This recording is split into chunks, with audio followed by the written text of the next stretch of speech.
Good afternoon. I know everyone is tired. I will be as fast as I can. I will start with the agenda. We have introduction, big data for BIM, conceptual framework, and finally conclusion. When I started this, thinking about this paper, it was in CIB conference in Brisbane, Australia, and I presented the paper there. And the paper was talking about the different approaches to transfer the data from the BIM model during construction to the facility management during the handover stage. And there were 4 different approaches I compared between the manual one, COBE, IFC, or even middleware, if you heard about Ecodomus before. And I compared the 4 different approaches, and I found out my result as if it's a guideline if you want to implement this or you want to export the data from the BIM model during the handover for the asset management, for the capital, for the CapEx. You need two important parts. One part is an add-in inside whatever the BIM environment, and the second one is a web-based platform where you can integrate all of this different data. So once I was there, I was really lucky too, because I was in the end of the conference, so I could here link every requirement with the researchers who were attending the same conference, so you will find their names. And after a chat, I found that this part has to be in a big data platform, because it's dealing with SQL and non-SQL database, dealing with GIS, dealing with different PMS and different aspects. So I started thinking how to implement big data in the BIM environment. So one of the most known definition is the V's for big data. So it's volume, velocity, and variety, and this is the start of the 3 V's. It became 8, and even Professor Muhammad Azim introduced 9 different V's, which can define the big data.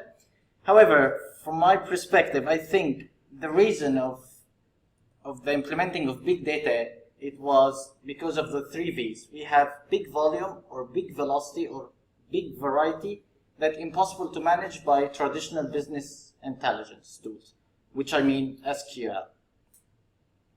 So I knew the definition. I went there to see if the BIM for asset management really needs big data to be implemented or not. So firstly, I looked what's the benefits of implementing BIM, big data and BIM for asset management, and I found different, like financial performance, asset investment decisions, and even demonstrated competence. However, to make sure that we need big data, I went to see the different things. Firstly, if we see here, the first one is representing the sensors for the asset management. Second one representing the building. And the third one, we found there is a lot of information, GIS, which could help us in the asset information management. So here we have a data with big velocity. Here we have data with big volume, a lot of models, and here different variety. We were talking about interoperability and different extensions. So from now I understood that, okay, big data has to be implemented. So how big data think? So I went through this, and actually it thinks like our mind 100%, because we invented it. We have data, we have different data, we gather it, we find the relation between them, then we would have information, we relate it and find pattern with the past or different, it became knowledge. And finally, we have all the knowledge, we can have a better decision, so it's wisdom. In the BIM environment, how we go through this, we go from data to information by exporting the data from the BIM, the required data from the BIM model for the asset management, and there's different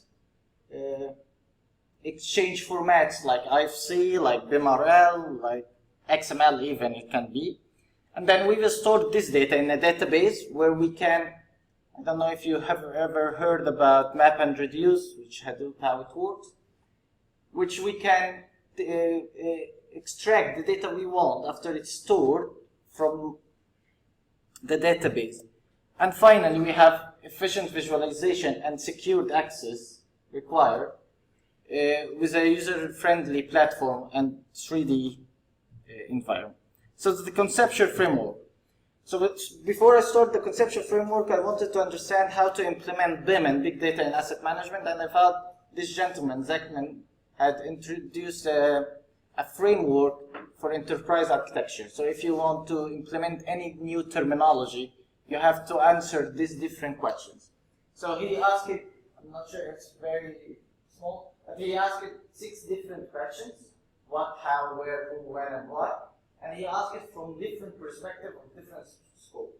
And he said that it's very important to answer these 3 to be able to implement any terminology.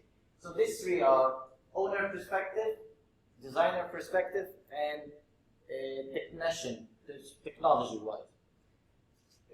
I found that most of the papers or most of the researches are looking at the technology part and neglecting the system logic and the business concept. So everyone is talking about interoperability from IFC and that. So I tried to concentrate on a different part, which is the system logic. So I proposed an architecture system logic for the platform. But before presenting this, I wanted to present what I'm going to do. It's like a recap for what I was saying. So in the data capture, we have data from BIM source, FM source, and GIS source.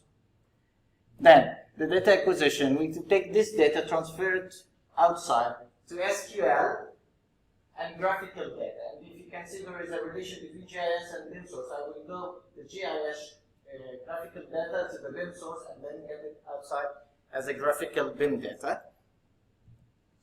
Then we will store this data and process it. Once we store this data, it will appear like this. This is object-oriented wise.